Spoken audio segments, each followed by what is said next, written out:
ایک دینار میں جنت لے لو، ایک عجیب کہانی۔ ہارون رشید ایک بہت بڑا بادشاہ گزرا ہے جس کی حکومت پوری دنیا پر تھی۔ اس کے زمانے میں بہلول نام کے ایک بزرگ تھے۔ وہ اللہ کے بہت بڑے ولی تھے، اسی لیے ہارون رشید ان کا بہت احترام کیا کرتا تھا۔ ہارون رشید کی بیوی جن کا نام زبیدہ تھا، وہ بہت ہی نیک عورت تھیں۔ 24 گھنٹے قرآن کی تلاوت۔ زبیدہ نے اپنے محل میں ایسی 1000 نوکرانیاں رکھی ہوئی تھیں جو قرآن کی حافظہ تھی، اور قرآن کی تلاوت کے لیے ان سب کی ڈیوٹی الگ الگ شفٹوں میں لگی ہوئی تھی، جس کا نتیجہ یہ ہوتا تھا کہ محل میں 24 گھنٹے قرآن کی تلاوت ہوتی رہتی تھی، اور اس کا محل قرآن کا گلشن لگتا تھا۔ ایک دن کی بات ہے کہ ہارون رشید اپنی بیوی زبیدہ کے ساتھ دریا کے کنارے ٹہل رہے تھے کہ ایک جگہ بزرگ دانا بہلول کو بیٹھے ہوئے دیکھا۔ دیکھتے ہی اس نے سلام کیا تو دانا بہلول نے جواب دیا۔ بہلول اس وقت مٹی کا گھروندہ بنا رہے تھے تو ہارون رشید نے پوچھا، کیا کر رہے ہو؟ بہلول نے جواب دیا، ریت میں گھر بنا رہا ہوں۔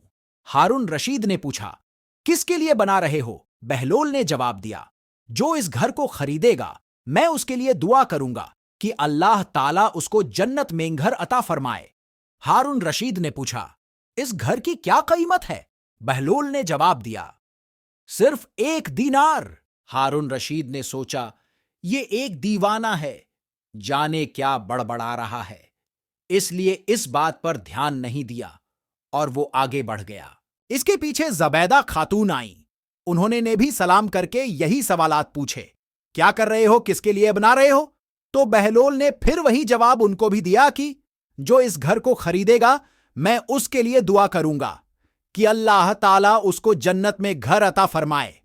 قیمت پوچھنے پر بہلول نے 1 دینار بتایا تو زبیدہ نے 1 دینار دے کر کہا، میرے لیے دعا کر دینا، اور پھر وہ آگے بڑھ گئیں۔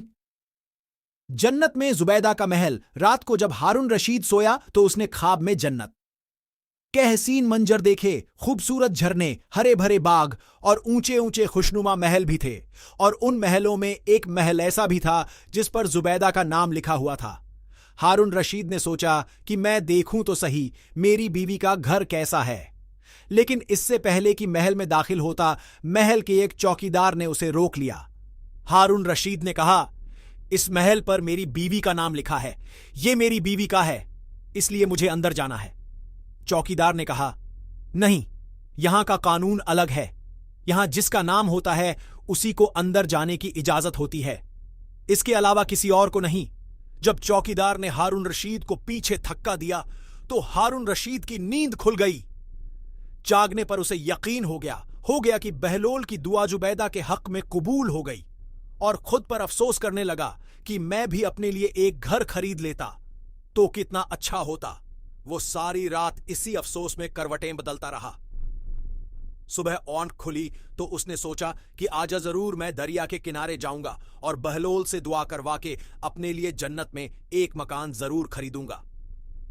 جنت کی قیمت، پوری دنیا کی بادشاہی۔ اگلے دن وہ دریا کے کنارے بہلول کو تلاش کرتے ہوئے ادھر ادھر دیکھ رہا تھا کہ اس نے پھر بہلول کو اسی طرح کا مکان بناتے دیکھا تو قریب جا کر سلام کیا اور بہلول نے جواب دیا۔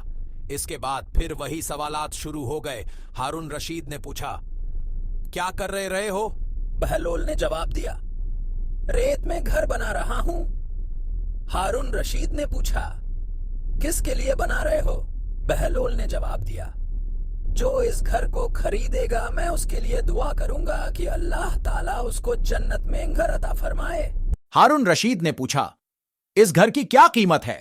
بہلول نے جواب دیا، اس کی قیمت پوری دنیا کی بادشاہی ہے۔ ہارون رشید نے کہا، اتنی قیمت تو میں نہیں دے سکتا، لیکن کل تو 1 ہی دینار کے بدلے دے رہے تھے اور آج پوری دنیا کی بادشاہی مانگ رہے ہو۔